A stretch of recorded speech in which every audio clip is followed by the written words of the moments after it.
All right, well, apparently it's party time. Speaker Pelosi is ready to pop that champagne. Tomorrow she's throwing a big party. Oh, wait a second. Why is she throwing this party? Didn't the Democrats just get thumped in the midterms? Well, Speaker Pelosi says she wants to honor the accomplishments of the Democratic Congress. Apparently, she wants to honor them a whole lot more than the voters did. Former Republican Senator Rick Santorum joins us live. What's with this party? Look, they're celebrating the fact that they did huge things. I mean, the liberals won. They passed a huge health care entitlement, probably the biggest. Certainly the biggest program passed, biggest expansion of government since the 1960s. They passed the biggest appropriation increase since the 30s. They passed a regulation of the financial services sector. They took over auto companies.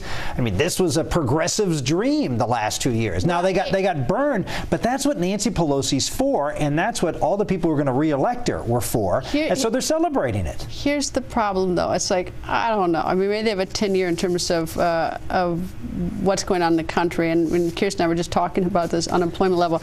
But what they didn't do, and we're really inching up on the first of the year, is they didn't handle the tax issues so that we had certainty whether people running their personal finances or businesses, and they've certainly known that those tax cuts were going to expire. That's the problem. They've got a health care that a lot of people are unhappy with and may be gutted by a provision. They've got that, and they may be committed to strengthening all this and getting all these jobs, and they can talk about the private sector and all this, but the fact remains is the unemployment level is still where it is. You're thinking short term.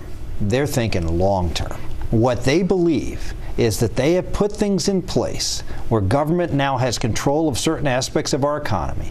They believe that the president, through losing the House, I'm just telling you, this is what they're thinking. Through losing the House, if you look at the presidents who've lost in their first midterm election, lost control of the Congress, every one of them's been reelected.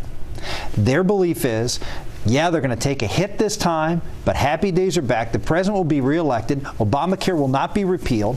The financial services bill won't be repealed. They will have been able to cement a liberal march towards socialism. That's what they believe. They believe they've taken the bullet, but they're going to come back, and they're going to, I'm telling you, that's what they're thinking. All right. Well, they've lost nearly half the Blue Dogs. Short term. Well, Blue Dogs weren't for them anyway. No, I know, but Nancy Pelosi has solidified their. I mean, she has consolidated support. Who's paying for this party tomorrow?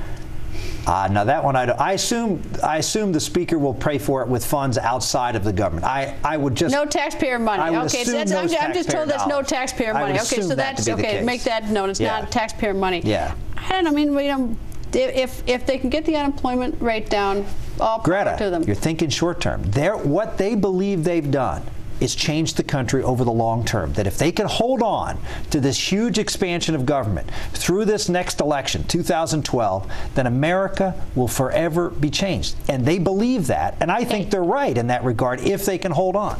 Well, they've got. I mean, the people have got to be able to put food on their table. So that's the one thing they got to do. Short term. Sure, I know, but short term matters a lot to, I think, people. I'm just telling you, that's not what they're celebrating. They're celebrating the long-term accomplishments for the left. All right.